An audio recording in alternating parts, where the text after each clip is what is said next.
Как быстро вылечить кашель в домашних условиях? Первый способ. Доказано, что мед помогает справиться не только с кашлем, но и с ангиной. Нужно смешать мед с лимонным соком или добавить в теплое молоко. Второй способ. Горчичный компресс является лучшим средством лечения от кашля. Используйте аптечный горчичник или приготовьте самостоятельно.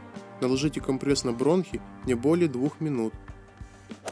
Третий способ. Если у вас сухой кашель без температуры, можно смело пропариться в ванной. Горячий пар помогает вывести мокроту из горла и легких, облегчив дыхание. Четвертый способ. Из редьки нужно выжать сок, добавить немного сахара для вкуса. Принимать полученный сок по чайной ложке 5 раз в день.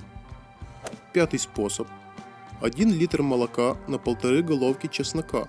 Добавьте 2 чайные ложки сливочного масла.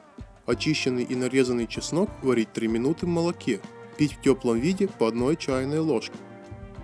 Понравилось видео? Жми лайк, подписывайся на канал и следи за новыми обновлениями.